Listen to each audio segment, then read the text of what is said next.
guys. Thanks everybody for being here. We have 11 people on Zoom and we have 1, 2, 3, 4, 5, 6, 7, 8, 9, 10, 11 people here. So cool. 22 of you have joined us and we're going to record for anybody who can't be here. And I know a lot of people are at the opportunity meeting in Highland and all kinds of stuff. So I want to start, I'm going to have to start really close here because I didn't get to get this in my notes, but I wanted to, so tonight we're talking about team culture and culture in general. What is culture? Why is it important to us? What does our Plexus culture look like? And how do you create and encourage culture within your own team? So I think it's always fun to start with what the heck is the definition? I mean, really, like, do you guys have what would you say culture is? What's the definition of culture? Can anyone really? A group of people.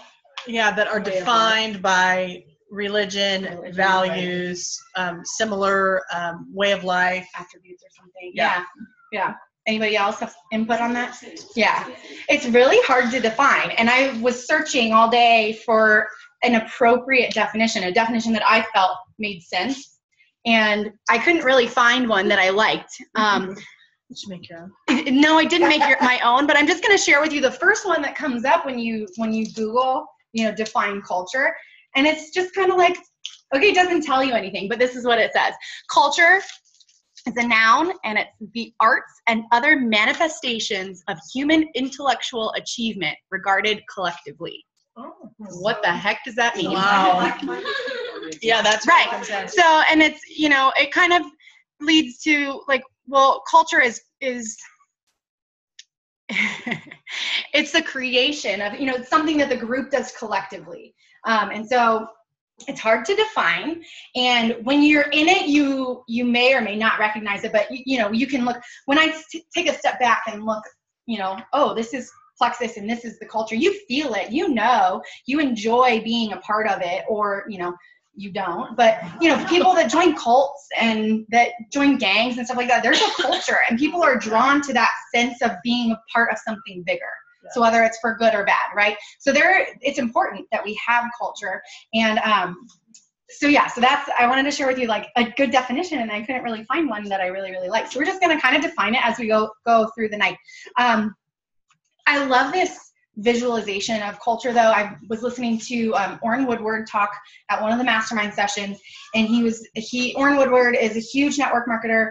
I honestly don't know what company he's a part of, but he is from Michigan, and so he was talking about this team party that they did in Michigan in the middle of summer, and it's like 90 plus degrees outside, and it's like, Michigan is miserable in the summertime. And they're at this party, and he talks about culture with his team all the time. So he talks about culture with his team all the time, and he talks about getting the current moving, right? So they're like, oh, let's do this. Orrin talks about this all the time. Let's make a current in the pool. Oh, yeah. So like 6 of them jump in the pool, and they're going around and around, and they start, they're picking up speed, and they're having so much fun. They're screaming and laughing, having a great time. Well, there's 12 other people that are standing.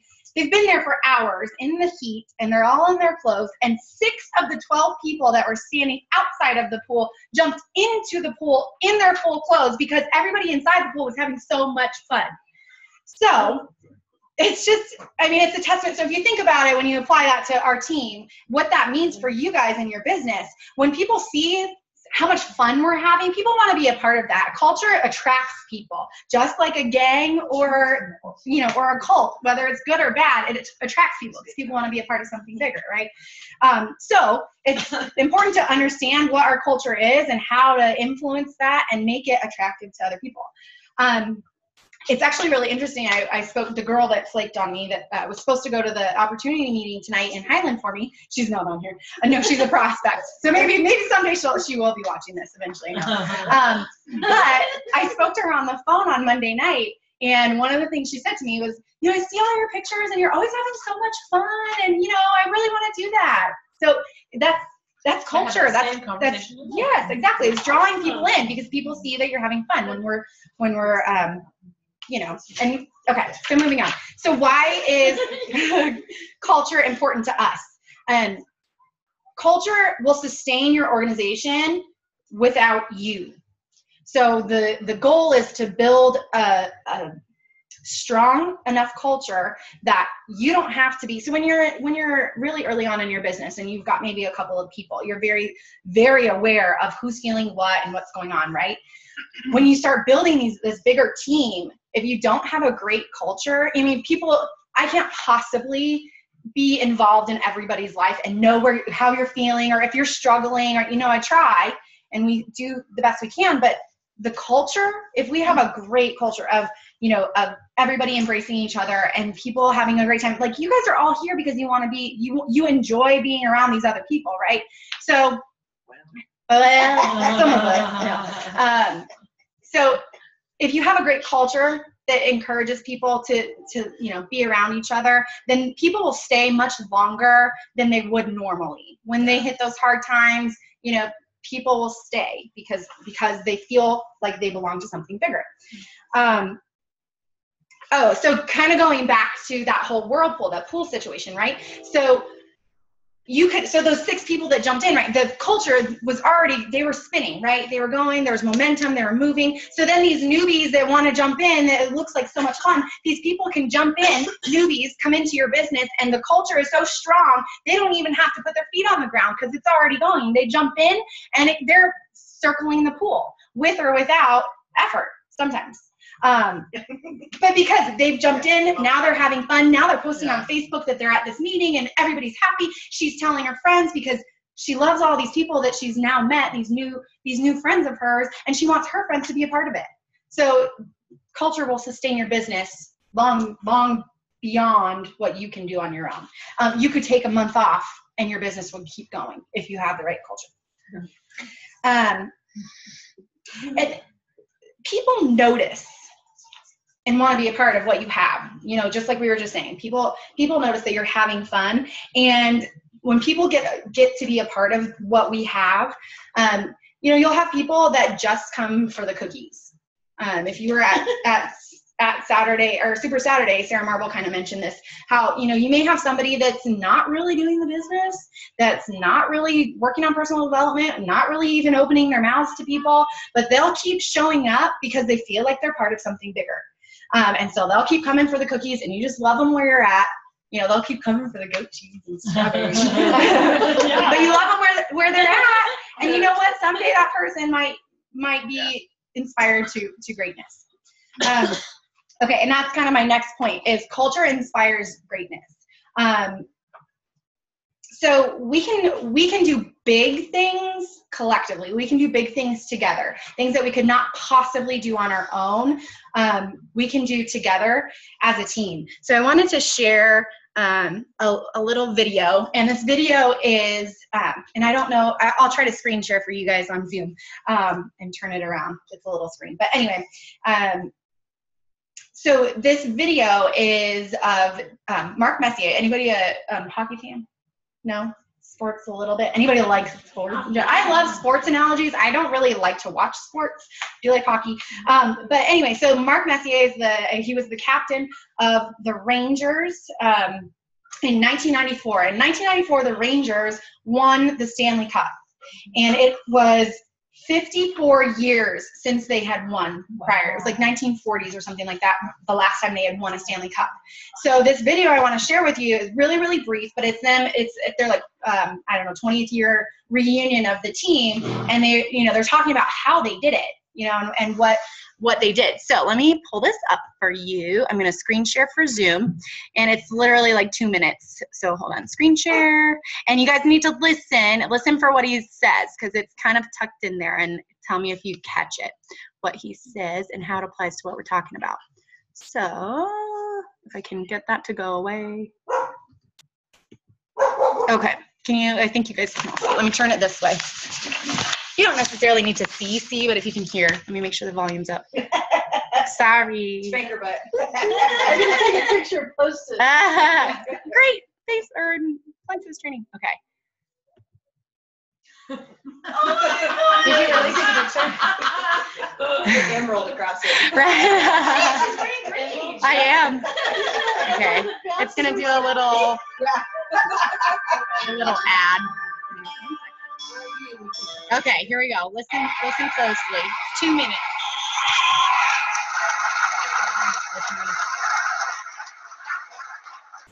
been trying to figure out a way to articulate all this for 20 years, and I still can't do it. The complexities are incredible of what it takes. And there's an old saying, it takes a village to raise a child. To win a Stanley Cup the way we did, it obviously took a tremendous amount of people to be involved. Not only from the organization, but outside. And if you just look behind us, could we have won the Stanley Cup without JD? Maybe not. Could we have won it without Sam? Could we have won it without anybody? Maybe not. Maybe because the frequency would have been changed. I mean, it gets to be that fine-tuned of everybody being involved on a day-to-day basis and living together. And then you bring in the momentum from the fans and from the incredible generations of people around it to come in and really kind of understand what the team is trying to accomplish. And collectively, you build momentum. And I think what everybody's trying to articulate here, and as Joey so eloquently did, maybe a little unconventional, I think what we're trying to say is that you can't do this without creating a culture. And there's a great saying that culture before strategy.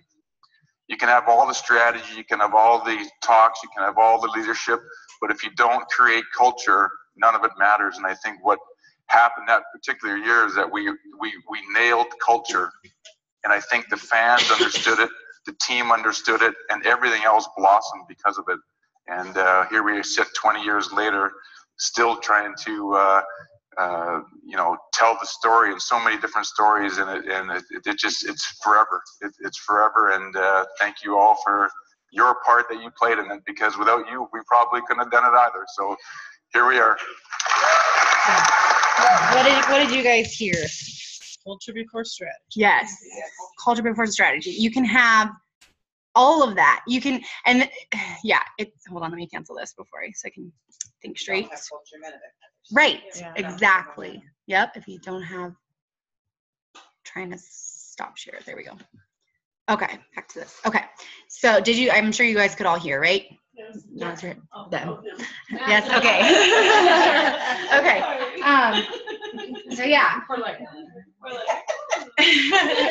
So it doesn't matter if you say all of the right things to your prospect and you get somebody in the business, but if the culture isn't there, they're not going to stay. And that's not to say that everyone's always going to stay forever, but you'll have a lot more retention if you have a good team culture. And okay, let me get my notes straight. Sorry, I have like 2 things. Then I thought of more stuff as I was driving over. Okay, so what does Plexus culture look like? I want you guys to kind of answer that. From what you've been around, who went to convention? Okay, so about half the room here, and some of you. Okay, and you guys feel free to chime in if you want to unmute yourself and share. What did you guys see at convention as far as Plexus culture, and what spoke to you, and what kind of opened your eyes maybe, or what did you take away? One team, one Plexus. What does that mean? Everybody was supportive of each other. Mm-hmm. There was no competition. Yeah. Teamwork. What? Teamwork. Teamwork? Teamwork. I know. Everybody out. Say that one more time. Everybody helping everybody out. Yeah, absolutely. Positivity. Positivity. A lot of a huge one. excitement. Excitement. Lots of learning. Yeah. Sharing, learning. Everyone have the same passion. Everybody has the Yes. same passion. Definitely. Is that Sarah? Sarah. Oh, she's got. She doesn't feel good. Yeah. Okay. Yeah, that's good. That's good. Exactly it.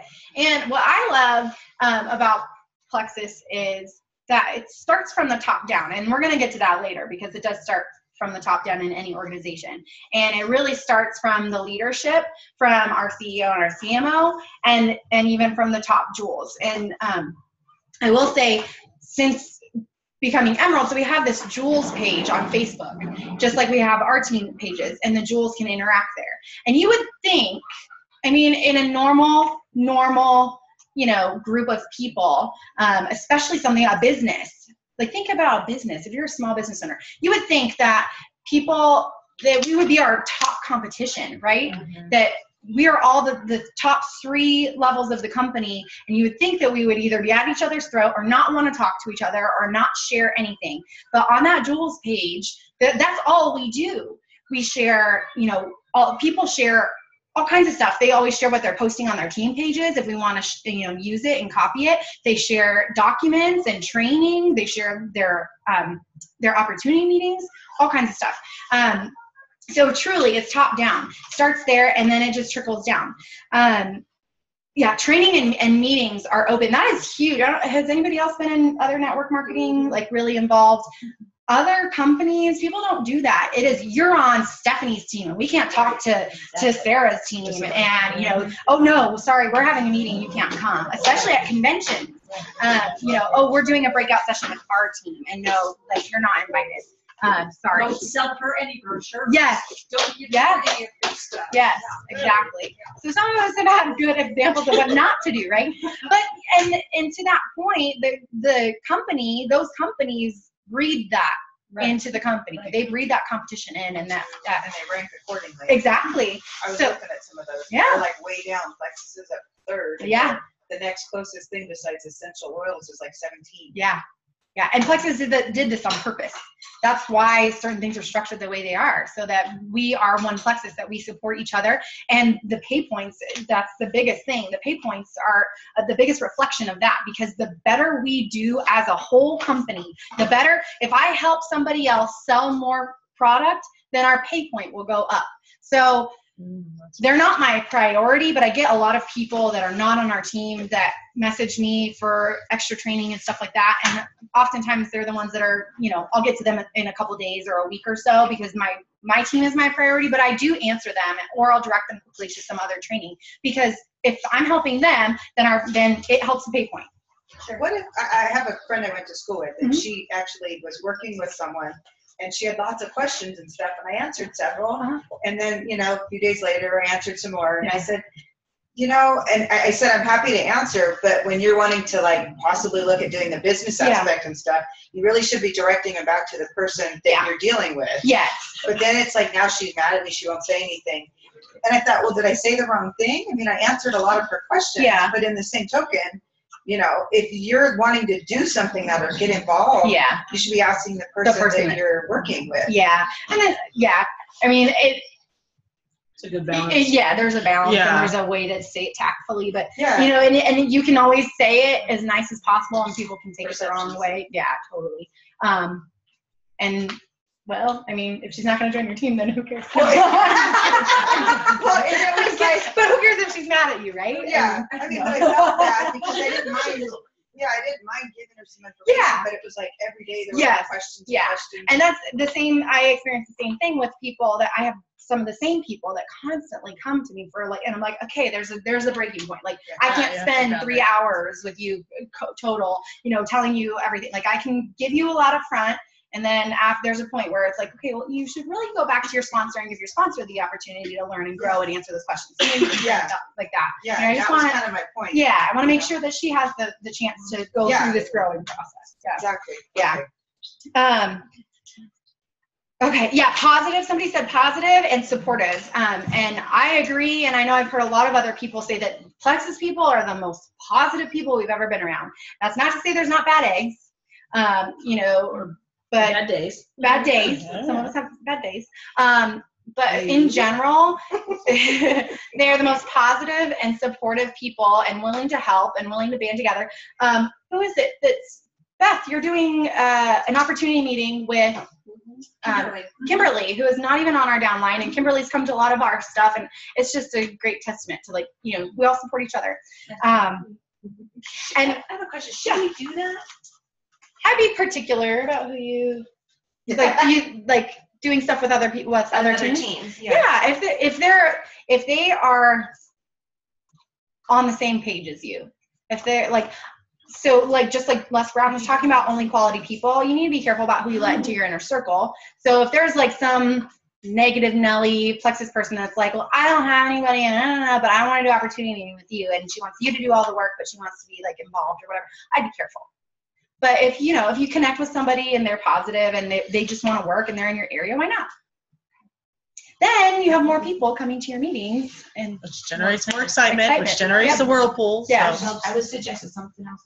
What? No. I was suggested by something else, regarding the giveaways and just, the team, different, Yeah. Because I've had quite a few in my house, and I just was just curious. Yeah, if there's somebody else coming in from another team, I would just make sure that they bring, if they're bringing a guest, they bring a giveaway. Just the same thing. Yeah. Yeah. If I ever do, that's like we did one in Redlands a couple months ago, and we had people outside, and I did that raffle for a bag of Slim, and I was like, can we only give the tickets to people in my family, right? Because I didn't want to raffle a bag of Slim to somebody I didn't know, because that's my financial investment in my team. And that's fine, do what you have to do. But overall, there's nothing wrong with connecting with other ambassadors. What I love about this is what I've seen over the last almost 18 months is seeing that we are.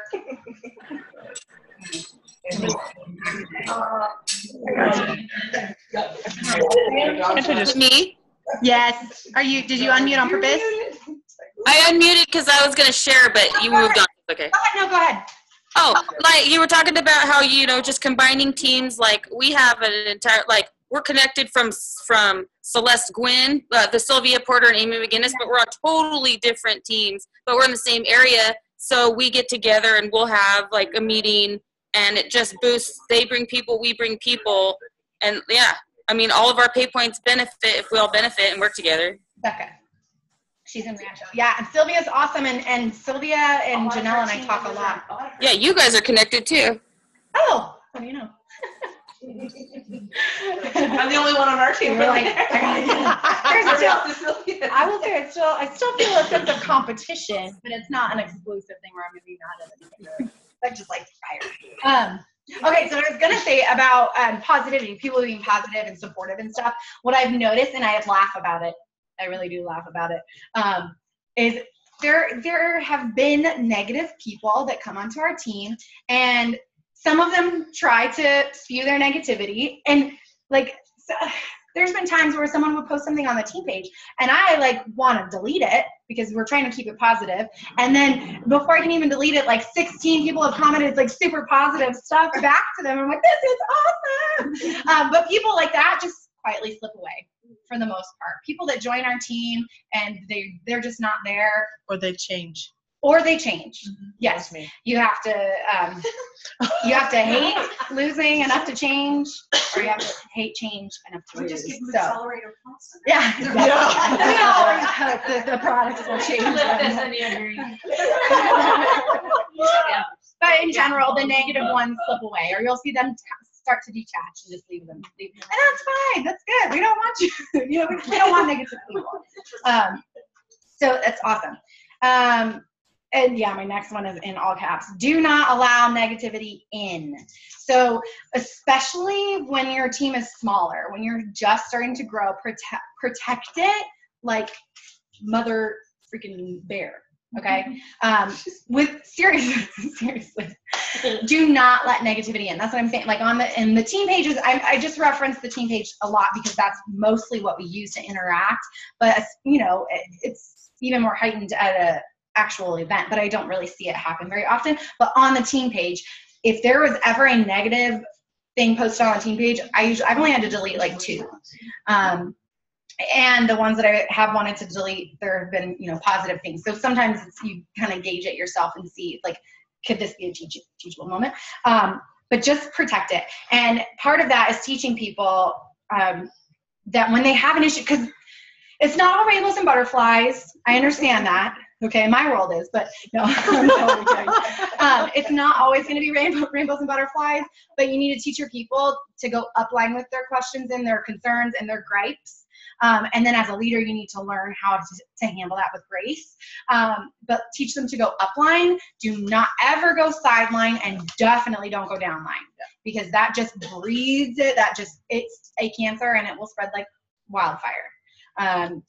It's not good. So this kind of goes to, so it was at one of the Jewel trainings, someone talked about this, that anytime that we speak, anything that we say about Plexus ever outside of a completely private, definitely confidential conversation, which would be with your upline. Outside of that, everything that you say about Plexus should be to edify and uplift the products, the company, your downline, your upline. The only thing coming out of your mouth should be edifying and uplifting. And that's how our culture continues to grow and make that impact on people, that it's a positive, supportive place. Because negativity can grow very quickly. I don't know, she'll watch, I don't know, I won't name her. She might know who I'm talking about, but kind of semi early on, I went and traveled to a place and we did an opportunity meeting. And I've had a couple run-ins like this, but basically, sometimes it's like you have a new ambassador that's maybe needing help troubleshooting with products. Troubleshooting should really be done in private. Don't ever let somebody try to troubleshoot out loud during the meeting. I had somebody try to derail me, not even from our own team, but she was at an opportunity meeting that I did last month, and she wanted to oh, well, this isn't working for me, and da-da-da-da, and then she's trying to go back and forth, somebody else jumped in to try to help her, and I'm like, we're done. We're not discussing this in front of a room full of people that we're talking to about Plexus, right?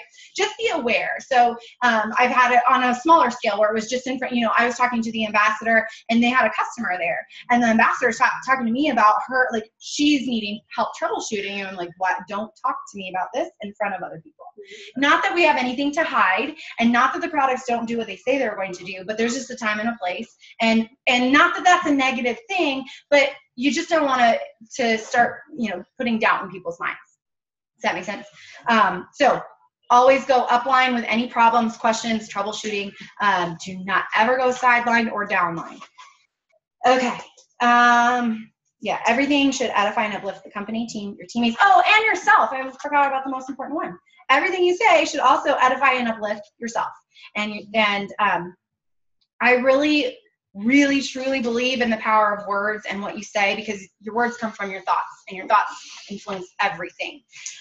So if you are speaking, I was working on this with somebody the other day that she was saying, well, I'm just not, I'm really, she said, I'm just not good at sponsoring people, and my team is not doing well.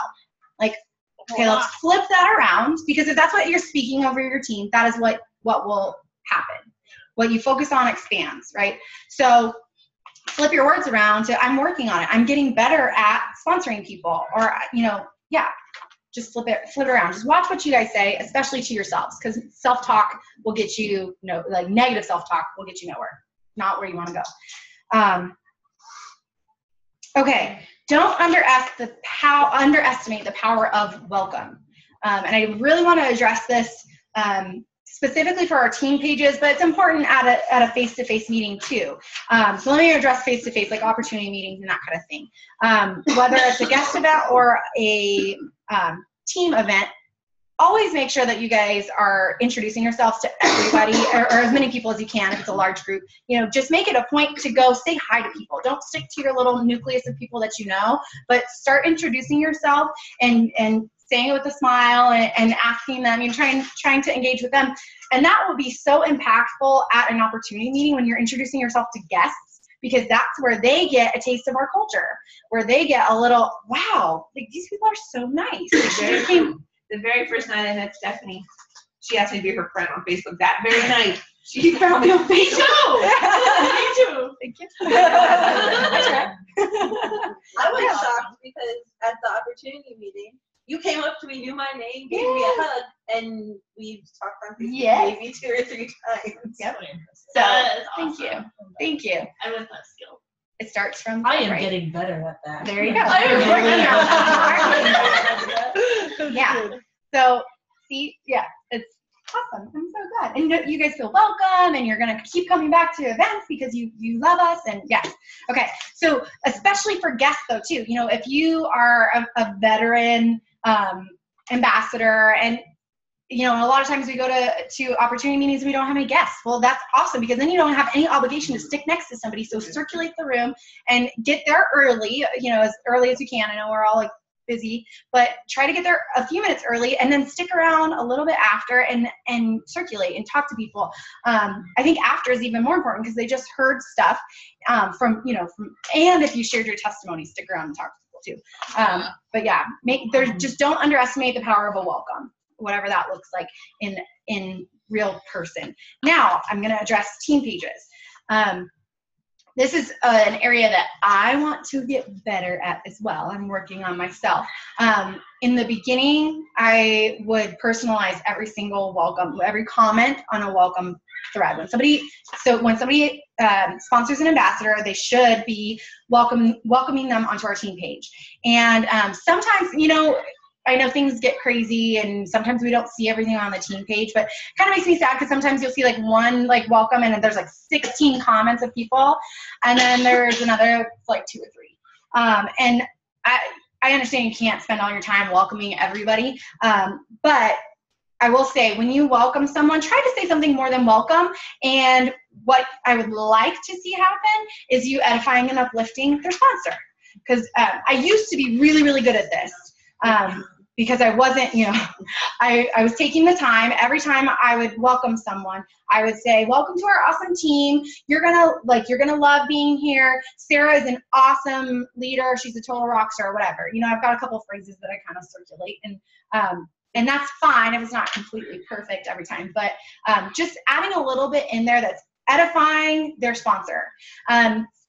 Because, and if you can do this in person, it's even more powerful. So if you can get really good at it, doing it there, then when you're meeting people at events, say you're meeting a new ambassador, ask them, who's your sponsor? And when they tell you, hopefully you at least know them from Facebook, and be like, oh my gosh, they're so great. She's so sweet. Just speak the truth, as much as you know about them.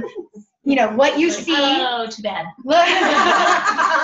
we look for the positives in people, and we highlight those. Where's my? I had a little. I was making notes. Oh, people need to feel accepted, approved, and appreciated. So.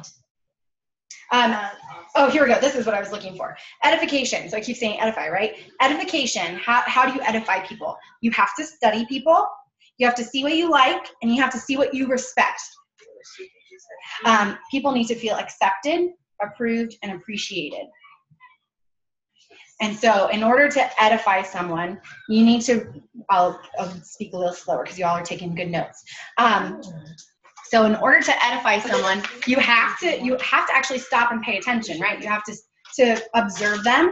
And you may not like everything you see. I don't like everybody. Right? I feel like she looked right now. I'm just saying in the world. No one in this room. We're all human. We're not made to be compatible with everyone. But if you make it a practice to look for, study them and try to find what you like and what you respect about them. And then take an opportunity, whether it's to them or it's even more powerful to do it in front of somebody else. But, make the what am I trying to say? Take the opportunity to tell them, to let them know that this is a strength I see in you, or this is what I really like. But if you do that in front of their new recruit, holy moly. So think about this. Most of you have probably had a corporate job, right? At some point in your life. So on promotion day, you might be in the break room and, so-and-so walks in and they're like, oh, yay, congratulations, good job, I'm so glad you got that promotion. And then that person walks out, and maybe it's not you, but somebody else is like, can you believe that? I've been here longer than her. I do so much more. She doesn't deserve that level. That's typical, right? You wouldn't even bat an eye. And you just think, if you're a new person walking in that situation, you're like, well, yeah, I guess this isn't that happy family that we thought it was, or that I thought it was, or that everybody makes it out to be. So, and people, that's the norm. So that's what people walk into an opportunity meeting with, that social norm in their head. So imagine if that person walked in, even if it's a guest, and you went up and introduced yourself and said, hey, oh, cool, you're so-and-so's guest. Oh, she's so awesome. She's a total rock star. Say so-and-so walks away, and you're still saying good things about so-and-so. So I believe in talking behind people's backs, but talk about all the good things you know about them. Imagine that. That blow your mind. That blow their mind. They'd be like, whoa, wait a minute. These people are freaky. Like, what is wrong with them? Right? Because the norm is they're supposed to talk about people. You're not supposed to like each other. These people must be in a cult, right? Because it's not normal. So, Drink the Kool-Aid. Yes, the pink Kool-Aid. Hashtag pink drink cult. Pink drink cult. Join our cult. But it So, makes it okay. on like one, at least if you don't walk away with anything else, one takeaway that I want you to start implementing or try implementing is edifying and uplifting in welcome posts and making it a point to look for something just good to say about somebody that you know you're going to see at another opportunity meeting, and then write it down if you have to. And when you go to the next meeting, either if they have a guest, say it in front of their guest, or at least tell them, because people will feel accepted, approved, and appreciated, right? Okay. Let's see. How are we on time? 7:45. All right, cool. I am almost done. My last point, my last question is, how do I create and encourage culture on my team? That's kind of what we've already been talking about. But first and foremost, you have to lead by example. Just like anything else, personal development starts with you, right? And I'm not perfect. You know, there are people that sometimes I just want to be like, oh, like, I want to tell everybody why they're the most awful person in the world, right? But we have to lead by example. So this is especially important if you guys have any kind of team. If you have one person following you, because your team is going to duplicate 50% of what you're doing right and 100% of what you're doing wrong. So that is scary, and it's the truth. Girl, it's the truth. 50% of what you're doing right and 100% of what you're doing wrong. So you should really be evaluating yourself and watch your behavior. Take time to like reflect on what was that look? Take time to really step back and like, I don't know. I'm a natural like overanalyzer. I'll like replay a conversation in my head 10 million times after I leave. Yeah. So, but use it to your advantage. Don't like obsess about like, oh my God, she hates me. But use it to your advantage and really look at what were you doing? What were you saying? How are people perceiving you? Right. So take that time to think about. Janelle and I were walking through convention this weekend, feels like it was like a week ago. I like caught myself, you know, I'm walking and I'm like, oh man, like I had resting bitch face. I was like, oh, I gotta catch myself because people are watching you. So when you got it, resting bitch face. Oh, okay. You know, just walking along and like looking at the stuff or whatever, but you're walking, people are watching you, especially at a big event. But you know, I just be aware of how you are act and how you could potentially be perceived. So catch myself and smile. Same thing if you're at like an opportunity meeting, just know that you need to be on, right? And use them as like an experiment almost, like how, you know, go in there with an agenda. Like I'm going to connect with 3 people.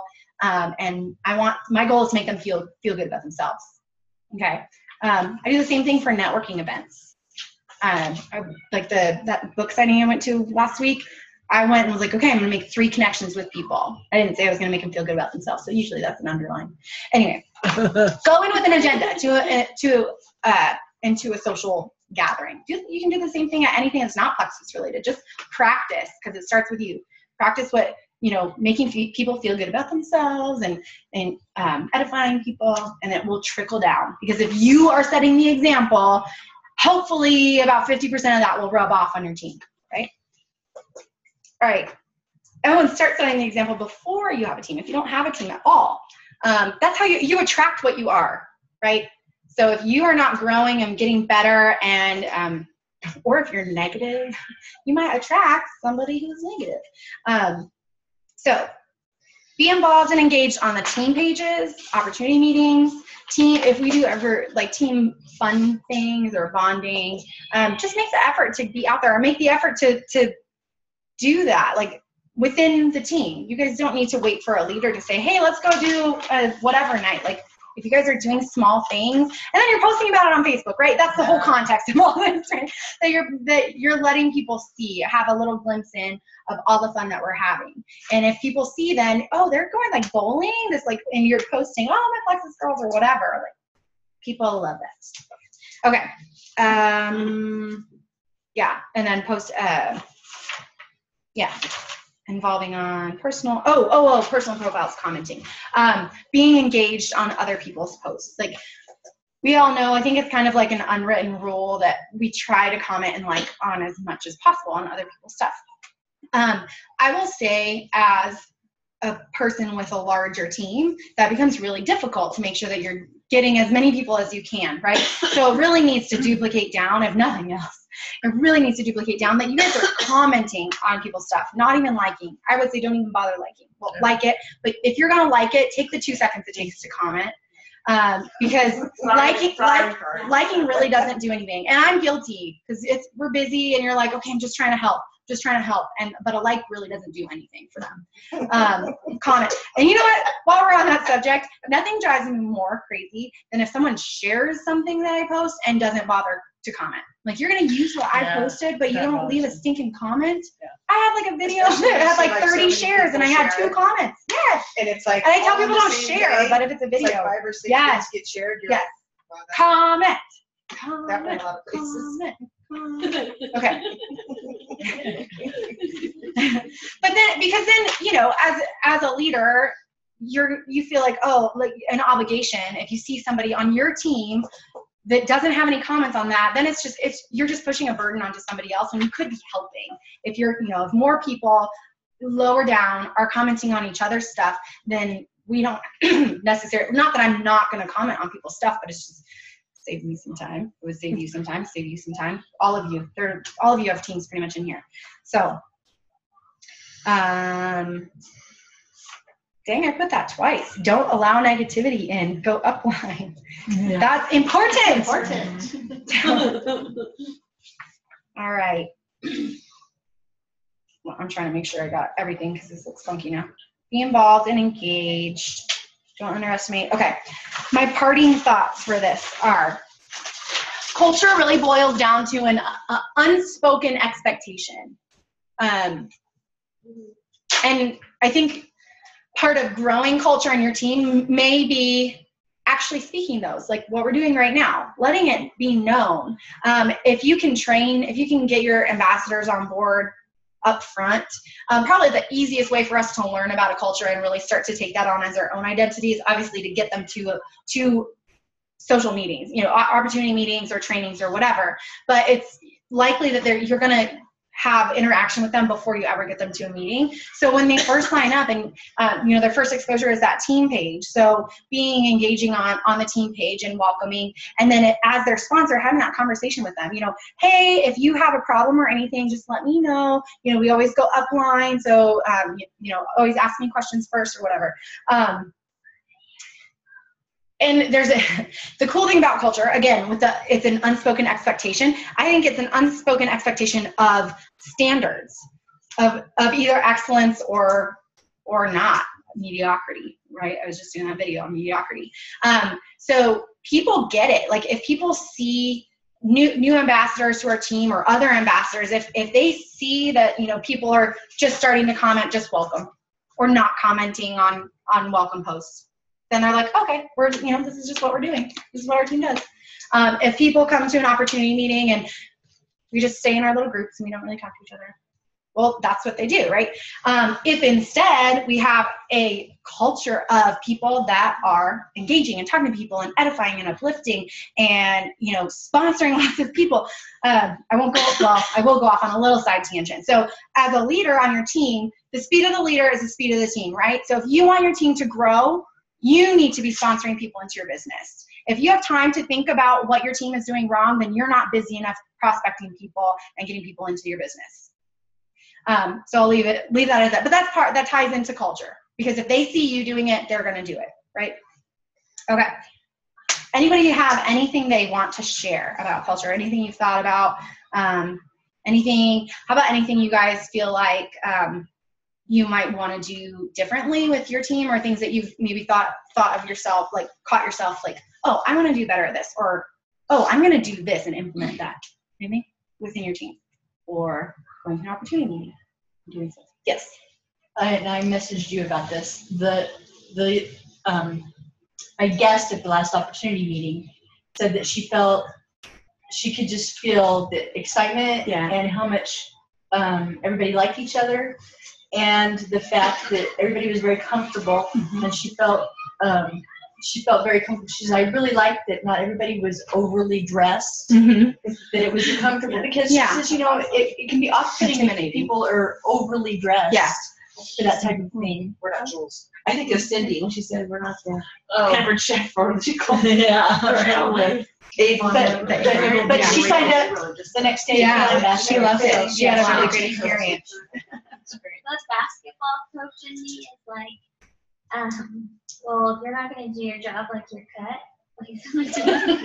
That's like, but like all this relates to like sports and stuff like that. Like I've heard all this 100%. Before, and you set the culture and all that. So I feel like that doesn't apply to this, but I'm like that. I have to kick that out of my head, because I'm like, well, if you're not going to put in the work, I'm not going to like work on you. Yes. You know what I mean? Like, I'm not gonna, to an extent. Like, I totally agree. Yes. To an extent. Obviously, you're not going to completely cut. You're like, you're off the team page. But it is, because as a leader, don't waste your time with people who aren't doing it. Don't waste your time and energy. Love them where they're at and support them in whatever way that works for them, but don't expect out of them to be your top like salesperson or whatever. Yeah. And work with those who want to work. It's kind of the same thing. The girl that came with me to the last opportunity meeting too, I thought she was just coming to be a preferred customer, because she was, going in that direction. Yeah. Because we have another friend that's taking the product too, and she just kind of wanted to find some more information on the product. And she was so impressed with everybody there that she actually signed up as an ambassador that night. Wow. She jumped in the pool. She jumped in the pool. And what I always do with all my ambassadors, I have a one-on-one training session with them. They come over to my house. I give them their little journal and a pink pen, of course. And so I have a one-on-one training session with them, and go over their page and everything, so that they know exactly how to do everything, because I don't want them to be a fish out of water. Yep. And I think this team does really good, like that last opportunity meeting. We did awesome. Big meetings, and it's the small meetings I think we struggle with. Yeah. Because when it's like, energy, if this was an opportunity meeting, I've seen us start talking about convention, and we'll start talking about, stuff that we're excited about. I think it's helping now that we have this time together. So I think it's important to remember what is ambassador focused, and then what is guest focused. Yeah. Totally. So like this is our time. Right. Opportunity meetings are our guest time. Yep. I also want to say you guys did such an awesome job at that last meeting. My husband was so impressed with your story. He was impressed with the whole meeting, but I had this terrible thing happen. I had two people there, and they both wanted your attention right at the same time, because you guys were so good. And Pat stepped in and helped them out. And I appreciated that so much, because she was talking to her well, I could talk to me. Yeah. So that was great. Yeah. I like that. I think the bigger ones are more effective. Yeah. I really do. In fact, because I only have one ambassador in Oklahoma, that Christine invited me to go to hers, and I thought we're gonna, the two of us together, and whoever else we can get, and if there isn't anyone, we're gonna go there, because she'll have 50 plus people who, I mean, already I'm on her event page, and she's got over 50 people on her, and it's an overwhelming power in numbers. Yeah, there is power in numbers. Yeah. Anybody out there want to share anything? Looks like there's a chat. Oh yeah, probably Sarah. She was chatting. What? I wore my red polka dots to be special. I know. And I was thinking, I dressed like a jewel on purpose that day. Well, yeah. That's not to say, like, Sarah, I felt horrible halfway there. I was like, oh, I should have at least put on nice shoes, because I dressed down that day. But then, but here's the thing: as a speaker, you should always be one level above what everybody else is gonna wear. As a speaker, you really should. And I was like, well, I'm only sharing my testimony like on the side. I'm not on stage, so I felt like, oh, I'll casual a little bit. But yeah, as someone, if you're gonna present an opportunity meeting, be professional, because you're you're making a statement about how you feel about the business. But yeah, everybody else, we don't need to wear business suits or nothing crazy. Yeah. All right, cool. Anything from you guys? There's another one. Give you 2 seconds. Oh. How do you think this team? Or maybe it's the same. Oh, sorry. She said exactly. Oh, okay. Say what? How do you think this team is doing on culture? I think it's good. That last opportunity meeting was awesome. It was really good. Yeah, and just like I have great feedback from that. It's too much to type in the chat pod, so I just had a quick kind of question or something. This is Heather, by the way. I missed. Heather's always on. I missed out on the very beginning of the little chat about sharing opportunity meetings with people who are not on your team. Yes. And I just wanted to put out there that I really did have a great experience doing that. Somehow I got lucky. But I'm not in an area where anybody is on our team doing opportunity meetings. I mean, the closest Emerald to me is Ame. Yeah.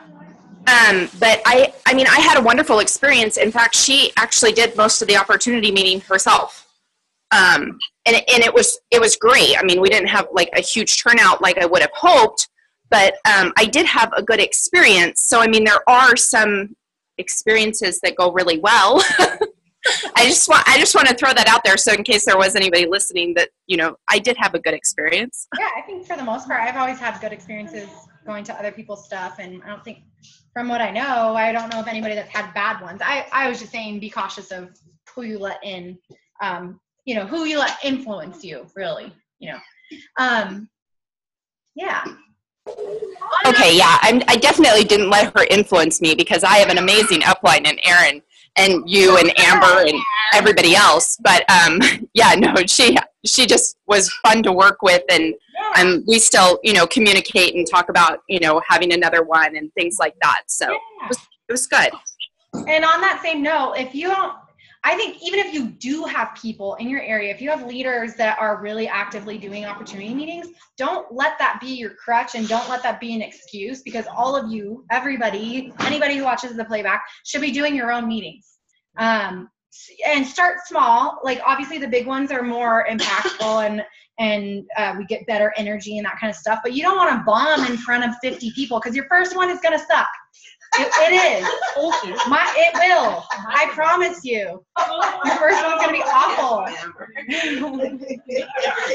So you don't want to bomb in front of a group of 50 people. She's like, I got it. So start doing them and keep doing them and keep getting better, and they will grow.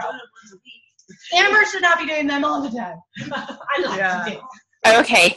Thank you. You have to. You gotta let it go. Let it go. Becca, you have something to say? Yeah.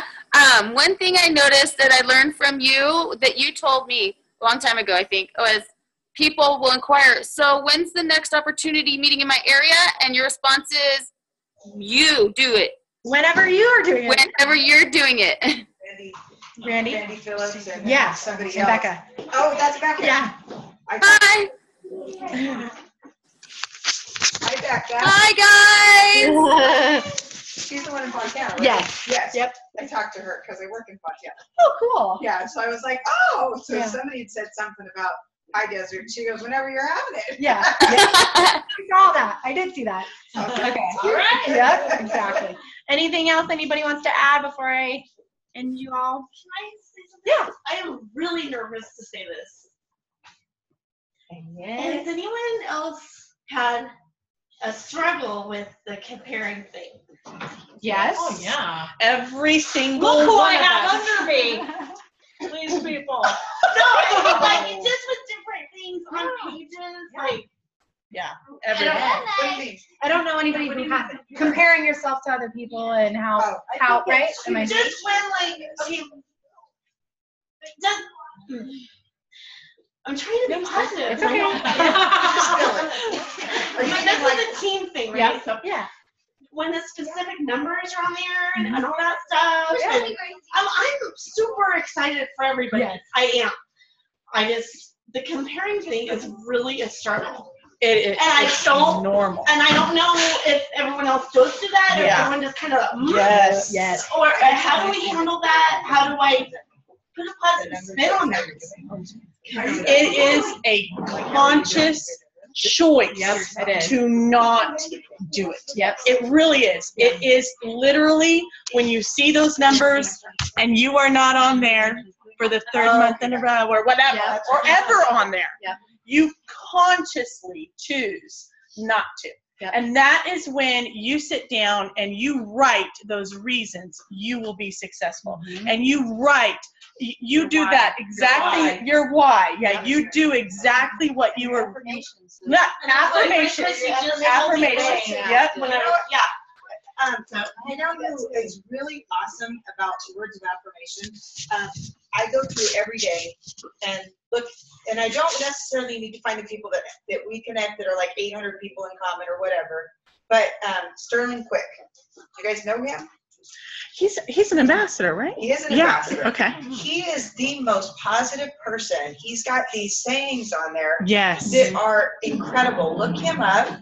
I swear to you, it makes a grin come across your face. Because Steph and I have been talking about, we're struggling. I haven't got anybody underneath me. And I'm working like crazy. And it's like I have all these people sitting on the fence. Oh, I'm working it in the budget. It's like, and it's frustrating. You see everybody else that's got a reason. Yeah, you see everybody else that's posting that they got another ambassador. It's like, what am I doing wrong?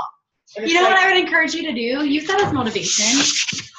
Like, obviously, you need to figure out the skills and work on yourself and all of that. But that's my hope.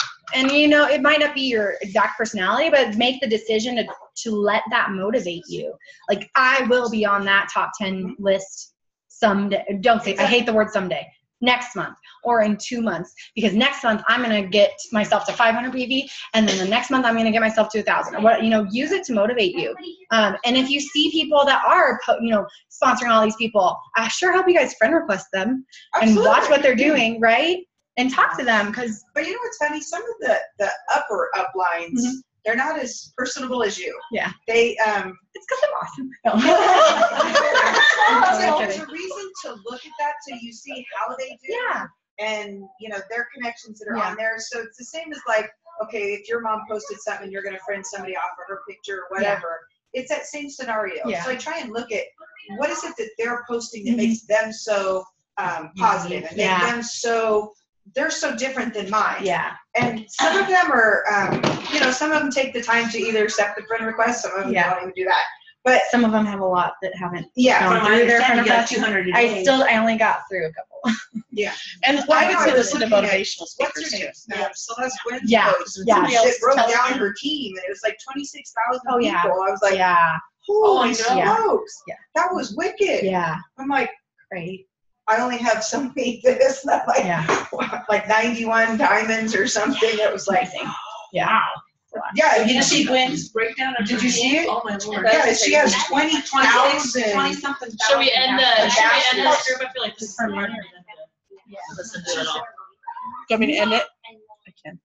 Hold on, let me say goodbye. Yeah, we'll go ahead and end it from here. It's about the journey, not the destination. That's what Sarah said. Yes. True. It's who you're becoming. It is. Yep. And my mom said each journey is unique and should be enjoyed. Yeah. My mom said each journey is unique and should be enjoyed, and Sarah said it's all about the journey, not the destination. It is. And it is. And some people, we're all starting in different places too. I don't think we have yet. But we don't start at the same place. Like, some of us start with an amazing network of people, and some of us start broken, and some of us start like you've got a little leg up because you've already been doing personal development or whatever. We all start in a different place, and all of our journeys look different, and it's fine. And some people have a lot of family that's supportive and they join. Yeah. Some people have awful family that doesn't support them. I'm 6 months into the program, and I started a lot with a lot of us people who are already gold. I'm still silver. I have 4 people. Yeah. I've lost 3 or 4 ambassadors, but I finally come from me, and I've talked to him. To Aaron quite a few times of just I was going to quit. I was done with this. I can't do this. A frustration. and going, how am I not growing? But you know what though? I think my why had finally hit me that day I was telling you, is there's no way I'm going to work for 30 more years to retire if I can do it in 2 years. Yep. That's right. Yeah. Or even 5. What if it's 5? Yeah. What if it's 10? I think that's better than 30 Right. That's motivating me more than anything. Yep. Going, it'll be there. 2, It's 3 like years that. better than 30. That's right. So for me, that is my why. Yeah, I I agree. There's I even too. a little thing that I saw on Facebook.